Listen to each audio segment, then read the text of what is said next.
Hi, this is Skull333 here, TJ. I'm also here with my sons, Zach. And I have a little guy hiding in the corner named Dylan. Dylan. Yep, we're all three here. Today, we're going to go over the Armattan F1-6. Last time we did the F1-5. So, I wanted to do a 6-1, mainly because I wanted to go faster, and I wanted to use some 6-inch props I had. So, compared to the F1-5, pretty much the same exact thing as if you just look at it with your eyes. It looks a little bit bigger, obviously, because we got the 6-inch props. With this one here, this is kind of like a semi-prototype pre-production model, so some of the things are different that you would see on one you order. Like you get to counter some nuts on yours. I have bolts. But my last video I did the F1-5. Now I have an F1-6. So, do I have two models? No. All I had to do was change the arms, which in turn changed the base plate, which gave me the ability to do 6-inch props. Now, what I like about this, the F1-5 and the F1-4, you can only do 4-inch props on the 4. On the F1-5, you can only do 5. On the F1-6, you can do 5-inch or 6-inch. So, if I want to go for all-out speed, if I'm going for if I'm racing, I can use the 6-inch props for an unlimited class, or I can swap out 5-inch props, no problem. And, you know, you got plenty of room. You can't do that with the F1-5. They'll hit the sides here. So, I kind of like the ability to switch it up. Dimensionally, if you compare the F1-5 to the F1-6, they're not too bad of a difference. Zach, can I have the F1-5, please? Sure, why not? It's right here. Alright, hold on. Alright, so what I took here is the plates for the F1-5. You can see them here. And I had a spare center plate. Thank you, Dylan. Oh, okay, thank you. Okay, so we have the F1-5 here. If we hold them both up to each other. Okay. You can see the difference is pretty minute. The F1-5 is a perfect X. The F1-6 is off a little bit, just kind of to give yourself some more space so you don't hit the arms here, is the major difference. Okay? But it's very similar. You can see width-wise. Let's see if we can get them dead on. Width-wise here, they're actually not that much of a size difference. That's why going back from a 5-inch to a 6-inch with the F1-6 is pretty nice. The only difference, like I said, dimensionally is you are just a few millimeters wider, and it's not a perfect X, but you can go back and forth the 5-inch and the 6-inch props. You can't do that with the 5. You're stuck with 5-inch props. Okay, that's one of the other perks. Another perk I really liked about the F series in general is crashworthiness. Right here, you can see it. This is the F1-5. Let's see if we can get it to focus. You're okay. Oh, I was about to die though. Oh, it just fell. Don't worry. I almost died. Okay. You can see. Let's see. You can see a cracker. You can see the crack, and it's kind of fraying apart right here. Well, it took a pretty hard hit on pavement, going pretty fast. OMG! I know, WTF. I'm going to go away. Alright, well, hopefully up here in a second it'll start to play, so we'll just sit back and watch. You want to see? Okay. We're going to watch this imaginary video that we can't see right now. Where is it? Where is the imaginary video? No, the crack. Oh, the crack? It's just kind of crack right here, but we're watching an imaginary video right now.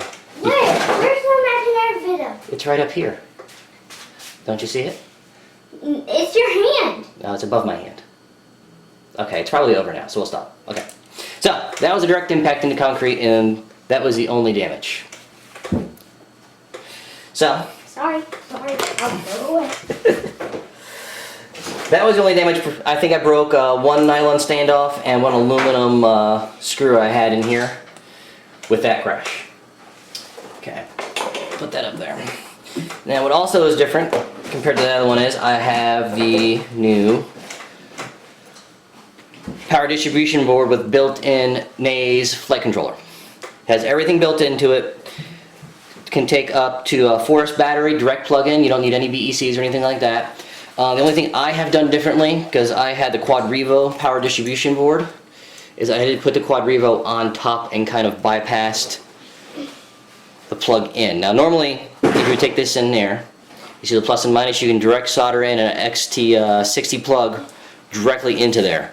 And you don't have to worry about this extra little slot that I got. But that's just so I can run my Quad Revo board on top for my OSD and my filtering.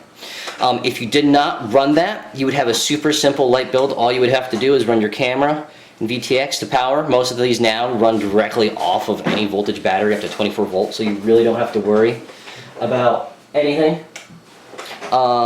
Just if you want a filtering or not. Probably could put an easy minimum OSD on there. No issues. But it is here. You can also get it with just the power distribution board if you did not want the flight controller, or you can have it if you wanted to get a special request, get the carbon plate on top instead of having any power distribution board. Your call. Just got to email Chris at Armattan and he can make it happen. Yes, Dylan. Oh, no, he's okay. Now, if you want to get some real size comparisons, we'll get this here. I need the F1-4. F1-4 is right here. Okay. At your service, sir. Okay, so we have the 5 here. Here's your cookie. Okay. So here's the 4. This is size-wise. This is still a work in progress, so I haven't finished it yet. It is a lot smaller. It's 180 size, of course. Unibody construction. And I have the 2204 motor size version, so this is actually a lot thicker than the other version. There's 2 versions. There's the 1806, the 1306 version, and the 2204 mounting hole option. But size comparison wise, obviously it's going to be a huge difference. So now, let's go ahead. Battery mounting options. With the F1 series, it's pretty straightforward. You can go to the bottom or top. The bottom plates do come with slots if you wanted the bottom mount. Top mount's easy. I prefer double Velcro straps because I like to land in different positions. I use a 3M dual lock on my batteries. This is a Banca 1600 milliamp. I've done 13 milliamps and had no problems. If you're flying with no recording camera, since it's an X, it's so simple. Right there in the middle. And your center of gravity is dead on. Now if I fly with a GoPro or something in front, I'll scooch it back a little bit, strap it down, no problem. So, yeah, it's okay. So, let's go ahead and weigh them up. Hopefully we can get this to 0 out this time. Hopefully. Hopefully. Hopefully not, because a fish is swimming around in circles. Okay. See that's a 0 there.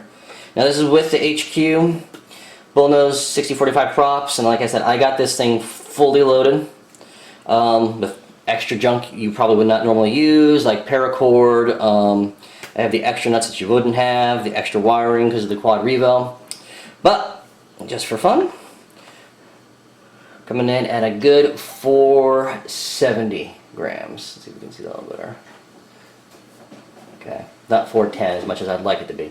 But this is a very beefy quad. You're not going to have to worry about it breaking. Okay, you do get the lifetime warranty even if you're not the first owner or the second owner. As long as you have it in your hands, if there's something that breaks on this frame, whether it be the top, the arms, or the center plate, it will be covered. And I really doubt you're going to be able to really destroy this thing. As you can see from my misplaced quad, I can't find it. Oh, there it is. Due to, there we go. There you go. This crash here. And like I said, that was direct head on the pavement. It wasn't a slow crash, and that was on 4S too. You can also get the Mobius or GoPro plate on the top, like you saw on the F1-4. That's an option as well. So you can go ahead and have your camera isolation there. Myself, I happen to use a GoPro Hero 3, and I use the Armattan production site, and I use them to kind of design my own carbon GoPro case to kind of keep this all sealed up in here. And I wind up just using a piece of foam here. Let me get that on right. This is how the videos I've been doing lately has been. Just pretty much zip tying this directly to the frame. Directly. No problems. And this is just some scrap high density foam. I don't even know where it came from. I've just had it in the garage for years, but it's pretty dense. Probably go to any craft store and pick it up. But I use that, and also I had them design, there is a wedge for this that could wedge it. I just wanted some more wedge. That's a shameless plug, I guess, for we can go here with Armattan Productions. So, that is my thoughts on the F1-6. Like I said, it's extremely robust. I've done a lot of crashing with it, had a lot of fun with it. I like the ability of the F1-6 to go between the 6-inch and the 5-inch props. It gives you a lot more flexibility compared to the 5 where you're locked into it. It's still going to qualify for a 250 class. It's not going to give you any issues. The only difference is, flight characteristics wise, you're not a perfect X. But you're pretty damn close to an X, so you're really not going to notice too much of a difference. It's still going to be really easy to pit tune. So that's my thoughts, and have a good night or day.